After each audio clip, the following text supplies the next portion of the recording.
Hello and welcome to Behind the Lines. This is the very special March Madness edition, and I am jacked up for this episode. I'm your host, Shane Mercer. That guy over there is Andrew Pace, founder of inplayLIVE and a professional sports bettor. Andrew, I love this tournament. I love this time of year. I am so excited for this episode. And man, has it ever been an incredible NCAA college basketball season? Just unreal. Give me some of your takeaways so far. Well, I think that this week you're going to get a lot of takeaways that relate to, who people think are going to win and how to fill out your bracket and, what betting lines to take in the first round and all that kind of stuff. I think my take on college hoops has just been this unbelievable gift that keeps giving. That was not something that I focused on a few years back, and in the last few seasons has just been such a remarkable way to build my bankroll, grow my wealth, and just have a lot of fun with an amazing group of people where we've just had unprecedented levels of success. So much so, actually, that Saturday's marathon with the conference tournaments, we won 100% on our total calls. So on one of the strategies that we'll wager on live will relate to the over and under in a game based on circumstances. And yeah, we won 100% on Saturday. It was crazy. Just Saturday was nuts, but the whole week leading up to Saturday was incredible. And I would say since the beginning of this year, January to now, has just been an insane run for me personally. And I know for the group as a whole, it's just been really, life-changing in many ways for a lot of people with the amount of success that they've had, that I've had, that we have had collectively as a group. Has it been easy? No, it's been a grind. There's been a lot of time commitment, but man, has it ever, borne us some fruit.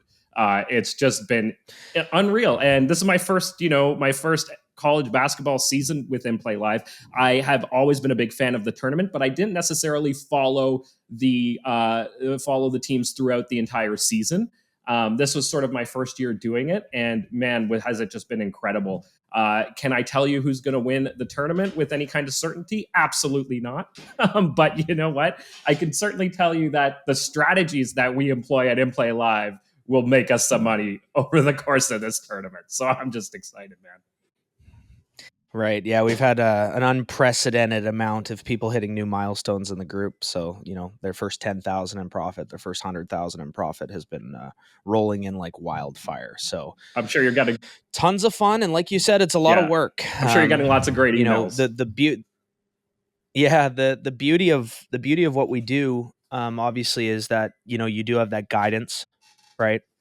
You kind of have a team of people around you, both pros and non-pros that are kind of in the same boat as you, or at least have been in the same boat as you. And that includes obviously all the struggles, the times we lose, the failures, all that kind of stuff. So you can lean on that group, which I think is really, really powerful. And that can include like someone going all in and losing when that wasn't what you were supposed to do, but you lost your head and you made a very poor gambling decision. You turn to the group and there's a bunch of people that have been there already, myself included. And then of course, when you're winning, how to manage your money, how to handle the books, how to, do all that kind of stuff. And yeah, like you said, it takes a lot of time, and it's not easy, but what's amazing about it is that you do have that support all the way through. And that for me is the single greatest accomplishment that I have personally, I think is that this group that everyone has communally created has that power behind it. That is something that I couldn't have, imagined or pictured. And I think that's on display fully right now with March Madness underway. And the power of the group absolutely cannot be understated. But with that, enough about the group. Let's get to the games. Let's get to the tournament. And what I want to do here is actually fill out a bracket with you. This is the unofficial inplayLIVE bracket contest, and very excited to be a part of it for the first time here. So going to go ahead and get the screen recorded. Here it is, and let's go through this. So we're starting over here in the South. Alabama, love Alabama, a number one seed, taking them. Let's go through this. Maryland, throughout the tournament or throughout the season here, Maryland's been pretty strong from what I've seen. So I'm going to roll with them. San Diego State, Charleston. I got to say, I don't like these West Coast teams all that much for the most part. I don't know, a little bit of a bias, something I kind of seen throughout the season. So I'm going to take a big underdog here at 12 to beat a 5. Go with Charleston there.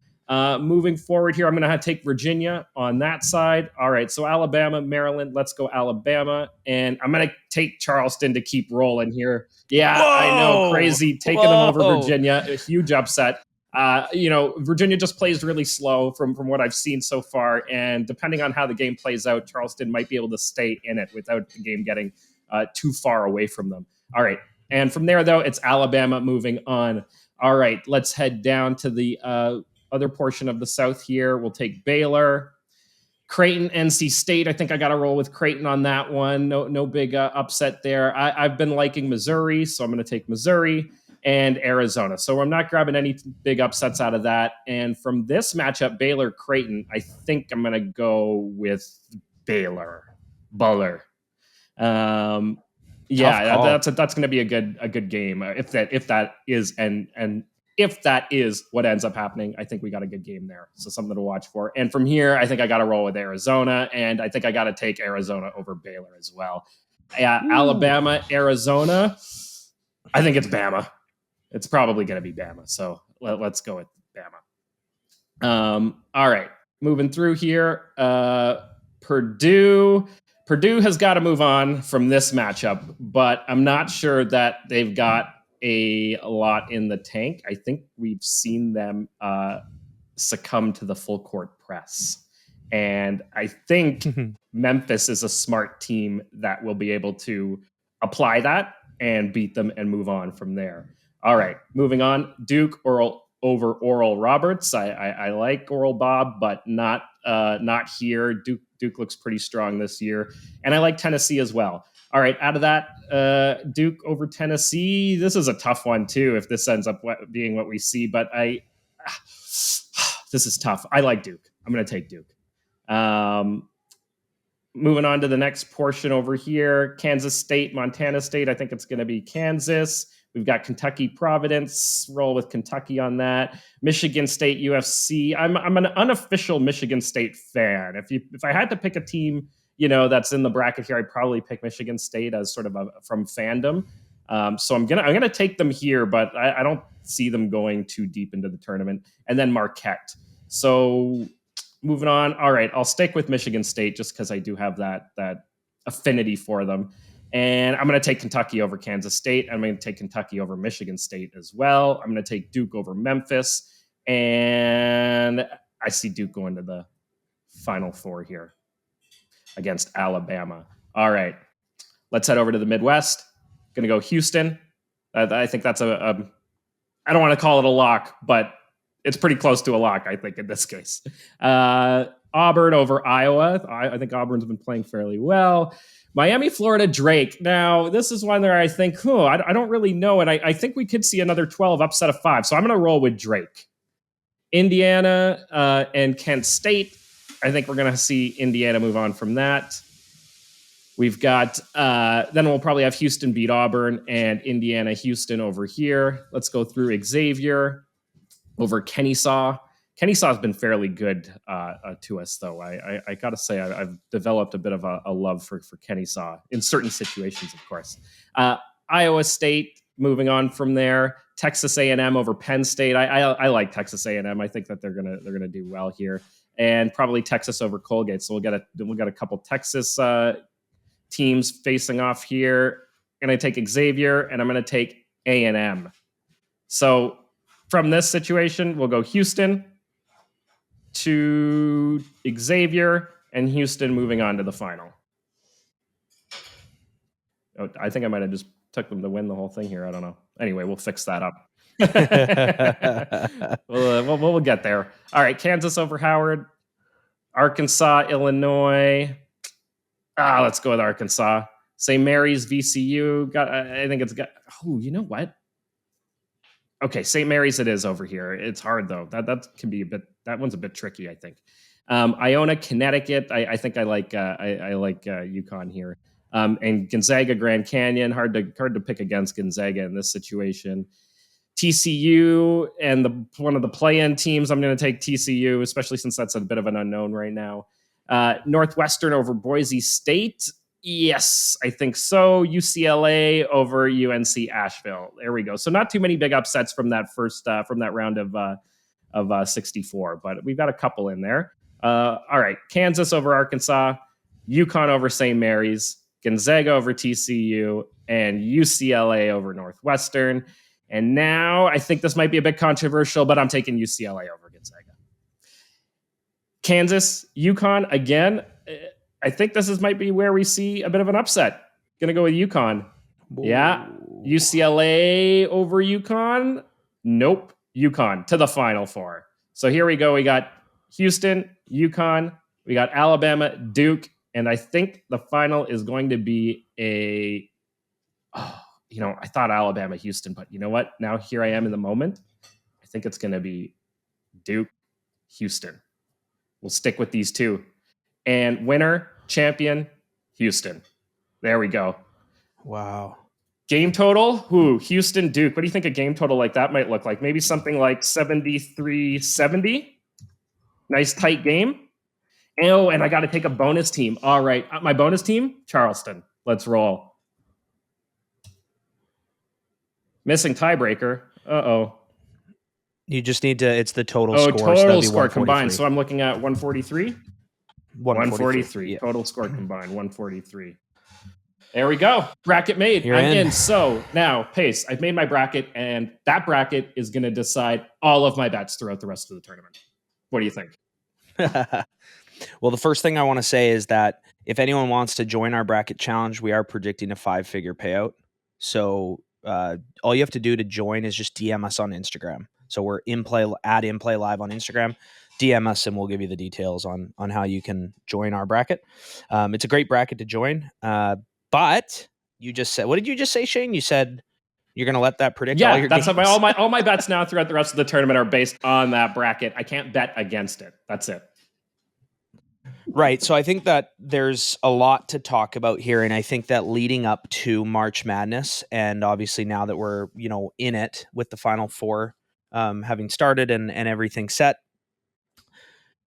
it is so important to understand the arena that you're entering as a sports bettor, the arena that you're entering as someone who's following the tournament, filling out brackets, watching the games, even if you're not a bettor, the ads you're going to be exposed to for sports betting, the public peer pressure that's going to be surrounding you if you're in any sort of environment watching the games, what people will say to you from expert opinions to your buddy, from locks to they can't lose to this is going to happen. Houston will win this game. That kind of speak you're going to be inundated with. You are someone that if you're listening to this podcast, you have validated your interest in swimming against the tide. You've validated your interest in being someone that is unique in an industry full of people that are all going one way.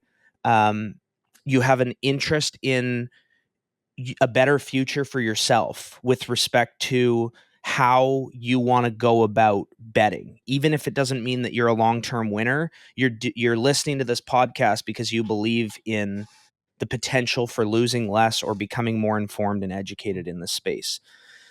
So there is no time that is more sort of focused on mass public action than March Madness. And there is no day that the books take more action than these first 4 days of the tournament.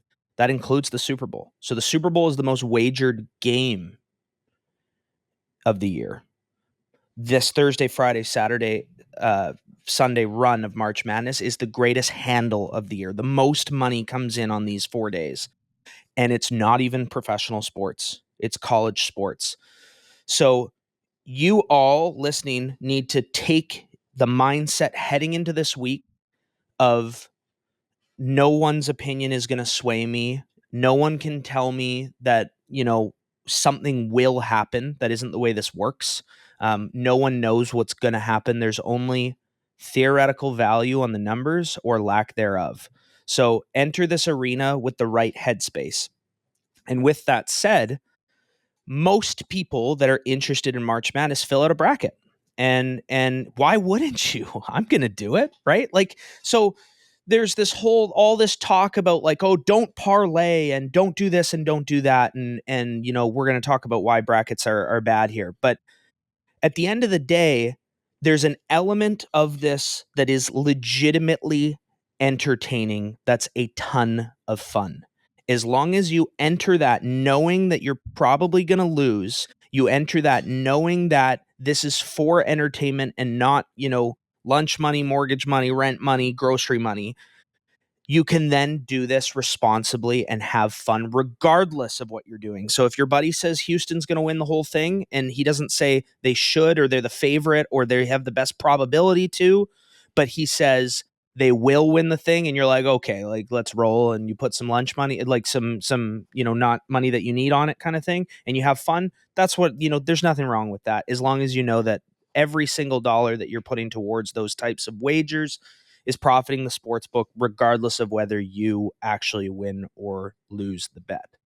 So I think just getting that kind of out of the way as we head into, this amazing time of the year with the tournament is super, super important. Wow. You said it there, but I mean, I've picked Houston to win the tournament pace, so they're going to win. Right. Right. No, right. So no, yeah, I go think ahead, you touched on something there, though. Obviously, I'm joking, and I hope they win now that I've picked them to win, but I don't know. And I think that's one of the interesting things about this tournament. You mentioned the handle being as large as it is. Well, how many people who are wagering on this tournament, wagering on these games, actually know anything about these teams? I mean, it's not the NFL, it's not the NBA, it's not professional sports in any way. And me as a sports fan and a sports bettor, long time, this has always been something where I've really only paid attention to these teams come the end of February, maybe March, and certainly not before that. Because I'm paying attention to Right. football and I'm paying attention to like NBA basketball, and I'm not following Right. these teams that closely. And I think that is, I think that's very representative of the general sports betting public out there. That not only are they getting in on the action, but they actually don't really know what they're getting in on. Right. Yeah, I think that's a really good point. And there's, we talked about this a lot. We are not necessarily for the pod. Actually, we did talk about it on the podcast before the Super Bowl episode, or during or after, whatever the case may be. But it was about the public perception of the Super Bowl and how many people feel obligated to make a bet because that's what's being thrown at you constantly. People want to bet on the anthem and the coin toss and things like that just because of the fact that it's available for that game. They think it's cool that they're betting on something that's so unique. Meanwhile, there's so many people that enter a room for the Super Bowl that go to place a bet that found out who was playing that day. Even though it is the NFL and it's the most watched sport, you do get a ton of that as well, that people are there for the party and the fun and the experience. So what that leads to is the book taking a lot more action than they typically do, and a lot of action on markets or teams that people don't know about. And you just touched on it perfectly. That's the exact same thing for March Madness. You get a ton of bettors coming in that have never seen the team play or never even heard of the team, and now here they are filling out a bracket or picking them to win or lose a game or cover a spread or parlay them with 50 other picks or whatever the case may be. So yeah, there's tons of that. For lack of a better term, there's a lot of dumb money. Yeah, exactly. But the whole point of this podcast is we don't want you to waste your dumb money. We want you to figure out how to make a little bit of money over the tournament here. So what kind of advice would you offer to people, who are maybe they aren't, they're not pros like you, but they do want to find some success over this tournament? Right. Yeah, I think that's a great question. I was asked a question by Danny Funt, who's a reporter for a freelance reporter, and he featured us in the Wall Street Journal. And the line that he liked in our interview was kind of correlated to the question that you just asked me. I was referencing the Super Bowl, and I was referencing the pregame perception, translating to live betting, and then being the biggest trap of betting as a whole. And what that was is you have a bias to a team. It could be your hometown team. It could be your favorite team. Could have your favorite player on the team, or it could just simply be the fact that you bet on them before the game started. So you had a pregame bias to that team. Then if things don't go the way you were hoping for it to go, but you can't drop your bias, you can chase your bet down a rabbit hole that probably isn't going to win. I don't want to say it can't win, but you can chase it down a rabbit hole that lead to losses way beyond what you ever intended in losing. So with March Madness, I think my single biggest piece of advice to the recreational bettor is to drop your bracket bias. What that means is whichever teams you filled out your bracket for, where you have this potentially big pool or pot or prize or payout at the end, and here you are sitting over at the beginning of the tournament, and Houston is gonna win because that's who you picked to win the whole tournament or go to the Final Four, and it's a part of your bracket, and you see them live getting their asses kicked, and you chase them down a rabbit hole that is just going to cost you a crap load of money. It's the biggest single mistake that bettors make. So rather than having a bracket bias, which is natural, so when you feel that inside you where you go, oh, they're not going to win, or sorry, they're not going to lose, we got to bet them, they're not going to lose, or they were the favorite, whatever the case may be, they were a 20-point favorite, they have to win this game. Drop all of that, let it all go, and come at it with the lack of intelligence. So come at it with the lack of intelligence where you don't know anything about the teams. So you were touching about not knowing anything about the teams. There's a running joke at inplayLIVE. I always say on this podcast, information is power. I always say on inplayLIVE as a joke, the less you know, the better. And the reason why I say that is relating to bias. So if you head into the tournament where you didn't have a bracket and you didn't bet on a team before the game started, and you flicked the game on and you enjoyed the whole game, but then you watched it from that same standpoint of going, let's have a sports book open and see if there isn't something happening in this game that wasn't what the public wanted, that wasn't what the public expected, that goes against the grain. And then if there's a way to bet on that, that's where, in theory, that value can pop and you can make some money. So if you don't have all of those bias, the bracket and the pregame bias, you can come at the game from the angle of, wow, that blue team sure looks good. They're playing way better. They're challenging them on the glass. They're playing really hard full court presses that their opponents having a hard time getting across half court. They're getting lots of turnovers as a result. I can see the other teams really noticeably getting frustrated. That blue team, I don't know any players on the blue team. I don't even know what the team name of the blue team is, but I know basketball.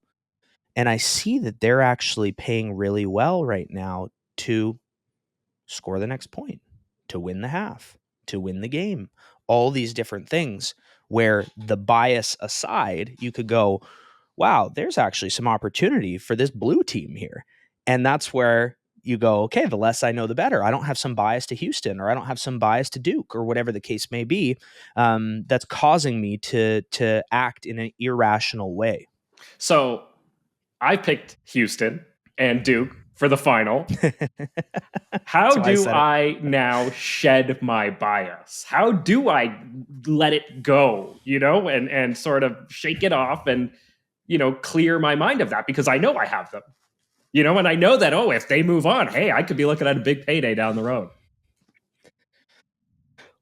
Shane, I used to recreationally enjoy going to the casino in my early 20s.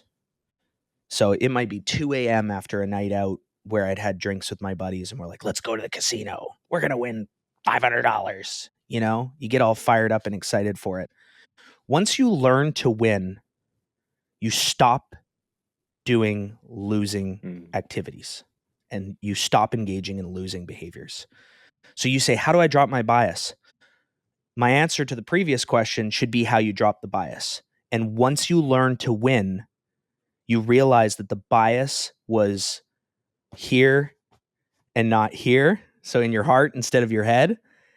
And when you drop the bias, it correlates with your new bias, which is growing the size of your wallet. Yeah, no, I think you've absolutely nailed it there, and I don't think I'm going to have any issues this tournament dropping my biases. But that's because I've been a part of inplayLIVE now for several months, and I've seen the success, and especially with NCAA college basketball, I've seen great success. It's been a lot of fun, and it won't be difficult for me to drop my bias in any way. But I do want to talk about the people and the industry that's out there that reaffirms bias or creates the bias in the first place.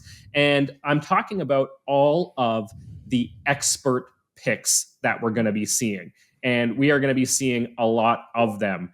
They're going to be coming at us from all sides, and there are so many of them. So I'm bringing up one of my personal longtime faves that I've used on a regular basis.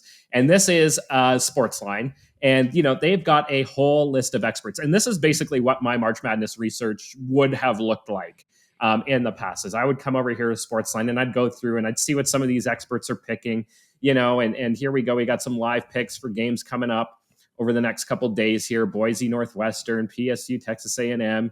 And, you get a write-up on them. And, you scroll through and you can dive into them, and there are so many of these experts over here. So if you don't like one guy, or you've found success with another guy, you can sort of choose who you want to zero in on, and you can go through it and pick it that way. And then in addition, over here, they have their predictive tool where they run simulations. And if you don't want to believe a human, well, hey, there's a big computer AI robot out there that's simulating the games 10,000 times and telling you what the scores are going to be. And that's what we have here. Look, projected scores for some of these play-in games over here. Do you know who owns that, Shane? Who's that?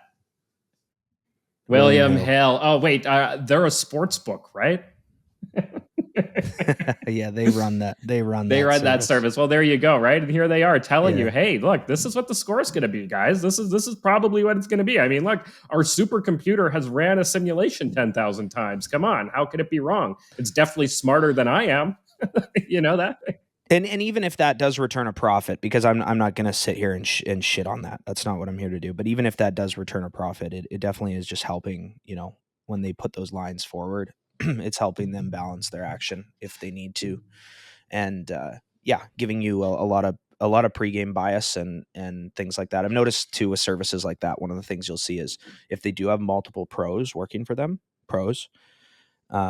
handicappers, tipsters, whatever the fuck you want to call them, they're gonna, you're gonna run into games where you get 50% of the pros that are calling the minus side of one game and 50% of the pros calling the plus side of the same game, leaving you as the better to be like, what, and it almost shows that even the action that they're recommending has a balance to it, which just provides the sports books with profit. So whether or not you win or lose, right?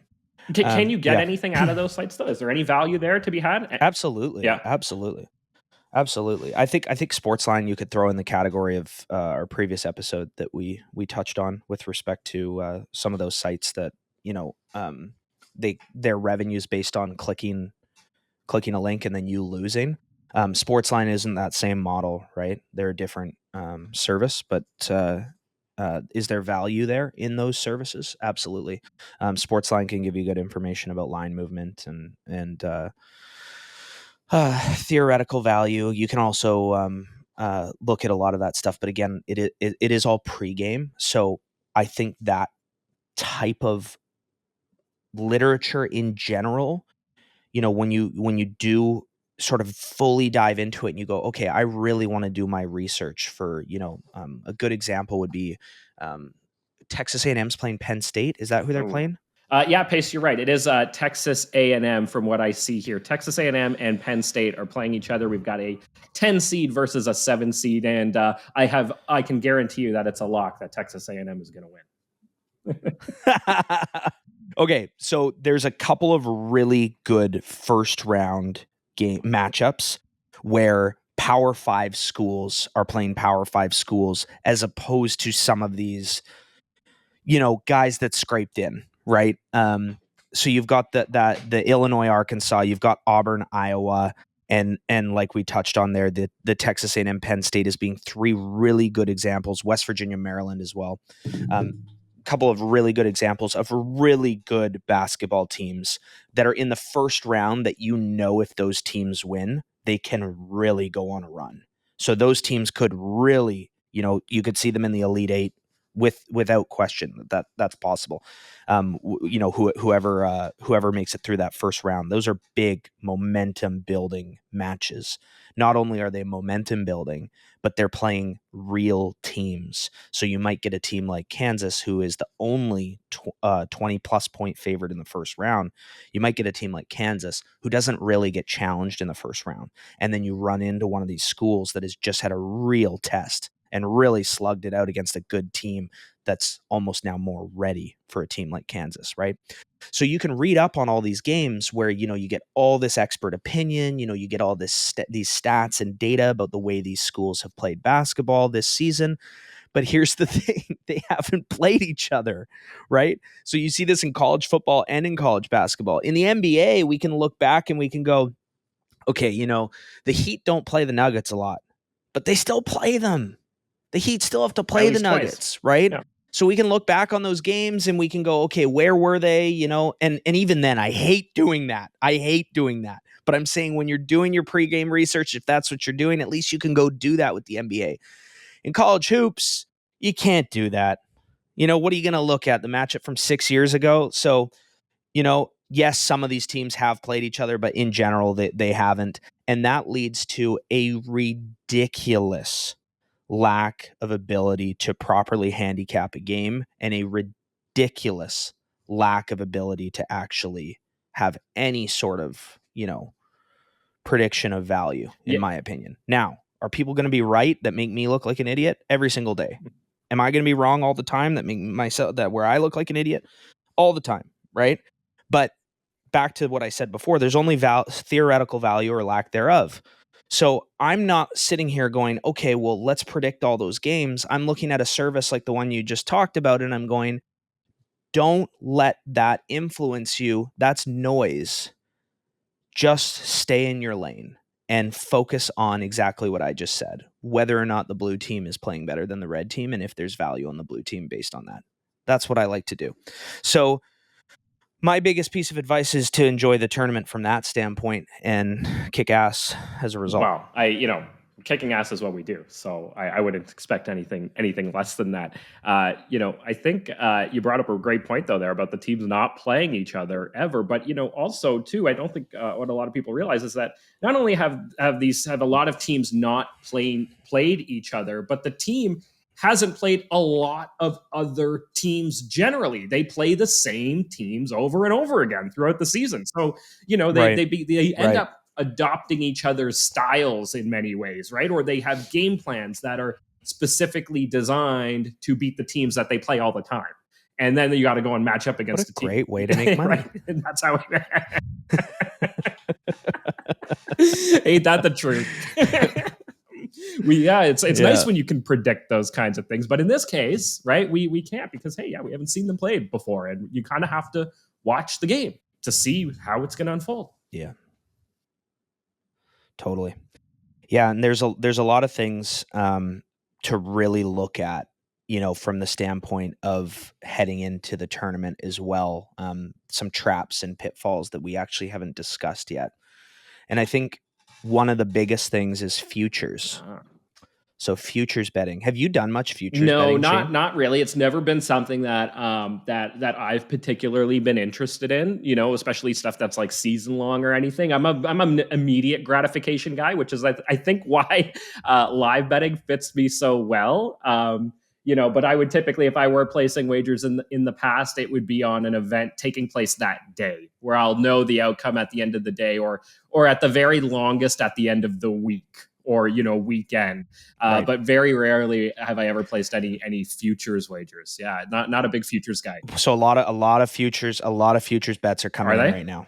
right? A lot of futures bets are coming in right now. And from the standpoint of the instant gratification thing that you're talking about, I am a huge sucker for that myself. I rarely place futures. The last one I placed was we did a division parlay this season that lost at inplayLIVE. But before that was the Warriors to win the show last season, and that was hugely biased and hugely recreational. But that one did actually end up coming through. But for as far as instant gratification goes, well, this is instant gratification as far as like from a future standpoint. It's the tournament is not a it's not a long tournament. We're it's a few Yeah. weeks and we're done, right? So it is instant gratification, which is why a lot of people they fill out their brackets and they place their futures. So obviously from that standpoint, we're talking about Houston a lot. Houston's the odds-on favorite right now.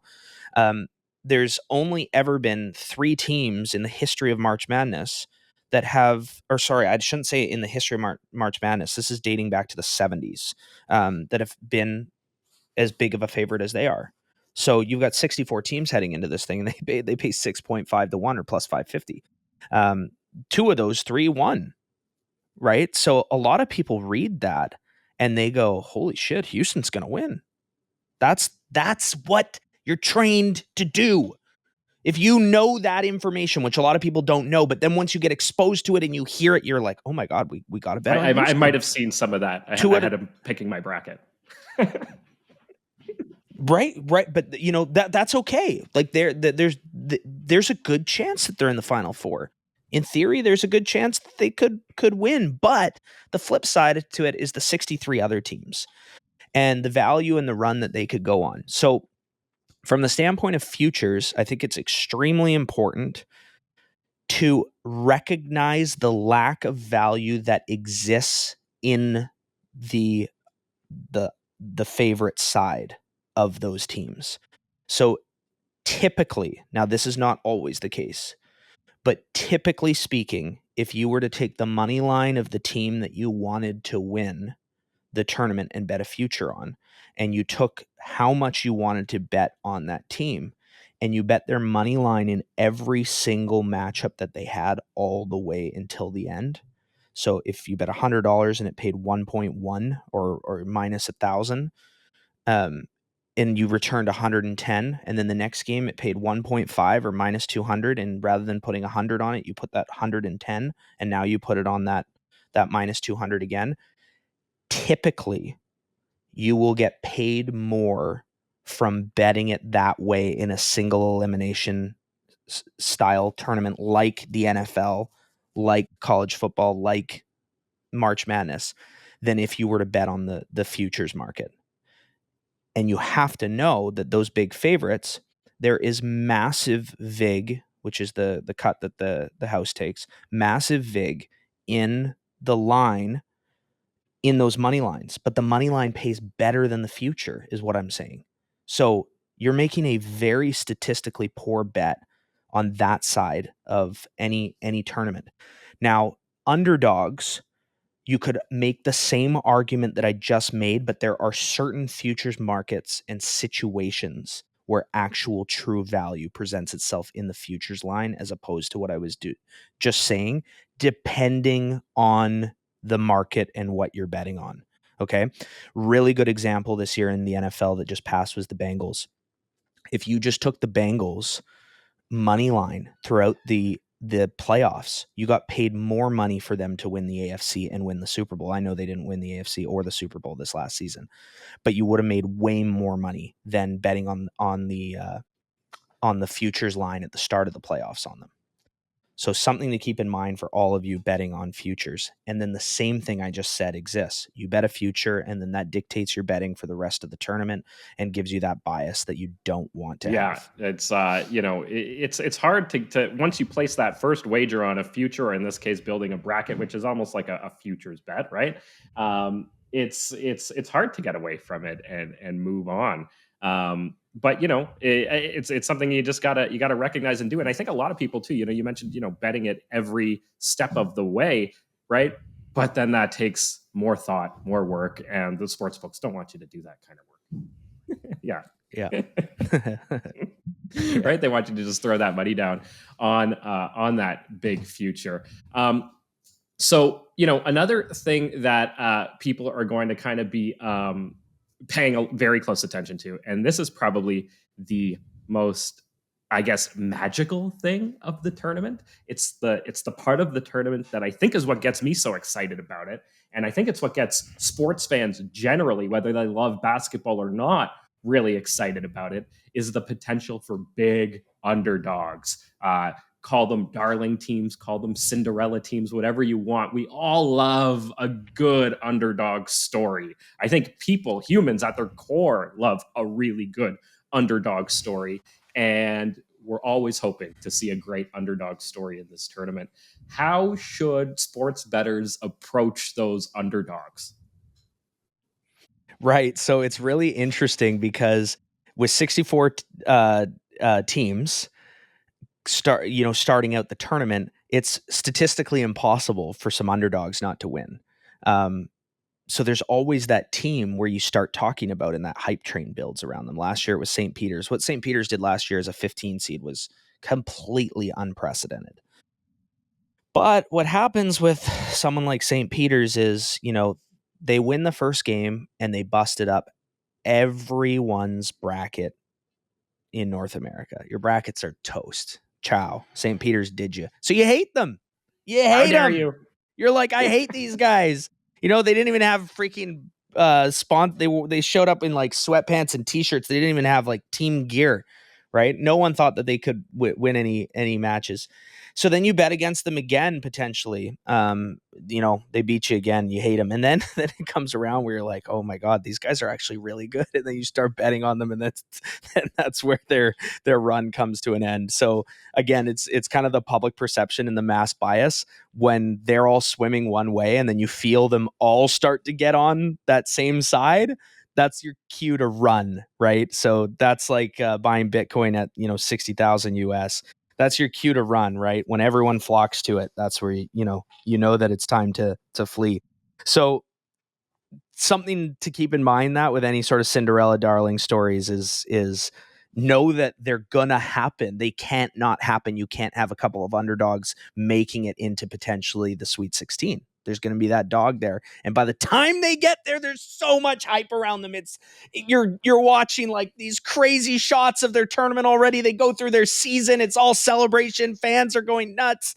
They're making their hometowns proud, and then there's going to be some crazy story from some kid on that team that you fall in love with him, like potentially, a heartbreaking story that he had to go through that makes, there's on the broadcast that you watch before the game starts, and you're like, oh my God, I just love this team now. And then everyone's on them, and that's where usually disaster starts to strike. So keep that in mind with any of these Cinderella stories, that they're gonna happen, they're gonna be there, and don't buy the hype once it really comes. But is there any way to get in on the hype before? Is there any way to kind of spot them, identify them? Do you ever get a feeling like, oh, these guys could be the ones? I'm sure there's a pro out there that does pregame betting that has a really good sense of who could make the run. That person is not me. We're not trying to pick those here, but there are, like you said, opportunities during the game when those teams are overperforming and beating expectations. Yeah, absolutely. And that's something that you can see and I love that because that's something you can see in real time. We're going to be doing an episode on chaotic models at some point, but it's supposed to rain in Vancouver today. See, you can see this if you're on YouTube with us. It's nice and sunny. So it's supposed to be pouring rain today. Imagine you could bet on right now they're saying it's raining and you could bet on it being sunny. You can see it. So that it's actually very, there's a lot of similarities to that with sports betting where you go, this team was supposed to be winning. This team's supposed to be good in this game. They're not. I can see it. It's right there in front of me. I can bet on it. Right. So it's not as simple as the weather. Imagine that's a weather book. Sorry, I'm fading that weather broadcaster today. Yeah. That'd be fun. I think my local book offered "Will There Be a White Christmas?" and the odds were horrendous for yes, like horrendous. I don't think you could bet you, on you no. get a I lot don't of think public the money, no I line think, was coming in open. on something like that. Yeah. Yeah, exactly. Yeah. Well, speaking of some of these things, though, and again, getting back to the public is going to be, all of us are going to be bombarded with ads. The ads are going to come at us. They're going to be all over the TV screens. They're going to be on your radios, whatever you listen to. You're going to be seeing them. You're going to see them all over the internet. And for me personally, and I'm sure for many other people out there, and if you're listening to this podcast, there's a very good chance that you're a sports bettor already, and you're signed up to at least one book, if not more than one, or several different books. And you're going to be seeing a lot of ads. So again, I'm just going to show you a couple that I've had here. I'm going to show you one that I particularly don't like. And this one came from MGM here, right to my inbox. Claim your March matchups reward, pick a basketball and splash rewards. A good little slogan they had there. It pulls you in. But look, log in. Hey, place your bet and we'll give you a prize. And that's essentially all it is, right? Log in, place a bet, and we're going to give you a prize. Choose one of 5 basketballs to pick your prize and enjoy. And then, they got all their odds and everything here, right? What I don't like about it, though, in this sense, is that you're not really offering me anything and you're not telling me what you're offering. You're saying choose one of 5 basketballs and pick your prize. Well, what are those prizes? I don't know. What do I only find out after I place my wager? After I place my wager on something I haven't even thought about or haven't given much, attention to or done any research on or anything like that. So anyway, this was one that kind of got me, and I was like, I'm not a big fan of that one there. Let me show you one though that I do like, and I'll tell you why. And I'll just pull that one up here. This one came from Pinnacle, and what I actually kind of liked about this one is that, get ready for Selection Sunday. So I think I got this on Saturday, and they tell you, all the teams and hey, who's going to be what seed and this and that. But they don't encourage me to log in right away. They don't encourage me to place a wager. They're not trying to tempt me with some kind of prize or some kind of bonus or promotional offer, right? They're just saying, hey, it's Selection Sunday in case you forgot. And if you're interested, come check out our NCAA odds. Look, they're not putting them on here on the ad, right? They're not sort of saying, oh, look at these odds and look at these numbers and that kind of thing. No, they're just saying, hey, if you want to see it, here it is. And then they're offering me a piece of value. Latest NCAA predictions article. Now, I know, Pace, you would probably say, well, it's all noise anyway. And, people are making predictions and that kind of thing. And again, it's not something that I would, encourage anyone to read in terms of like, take it, as gospel or anything like that. But they're giving me something that could provide me with some valuable information, potentially. And then a whole bunch of, responsible gambling messages and that kind of thing. So I just, a very clear, stark difference between those two ads that I thought I wanted to share, because we are going to be bombarded with all of these ads. And I think it's important to kind of have a certain level of literacy when we see them. Absolutely. Yeah, I think that's smart and take that approach. The other thing too you can do is if you're a true killer, when you get those ads, you make sure that you have that book. The ads are like a checklist for you. You go, oh, I don't have that one yet. I'm going to get it right now and see what they offer me that I can beat them on. That's a great way to look at Oh, things if you're not too. already signed up for the book and they're sending them at you. Yeah. Yeah. Well, you gotta have the books to know how to take advantage of them. Yeah, absolutely. Is there any though advice you would say to people as we get hit with these ads, and any kind of suggestions for sort of how to approach them? Is there a way to take advantage of maybe some of the bonuses and offers that they're going to present? Oh, 100%. If like the bonus that you just gave us from NGM, there was a joke. But if there's free bets and things like that, you can use that to make money for yourself. Absolutely. You can arb out of those, like sure bet out of those at another book, even if it's a losing proposition. So if you had a $50 free bet and you place the $50 free bet, ensuring that it does arrive in cash if you win, and place that $50 wager at another book, and ensure yourself to actually turn it into some real money. You can do that kind of thing, which can be huge for bankroll building when you're in the $1 to $500 unit size. Massive for getting you a little boost here and there. Once you kind of hit 250 to 500, it's not as much of a boost anymore, but I think that those free bets can get you there for Certainly sure. early stages of bankroll building. Absolutely.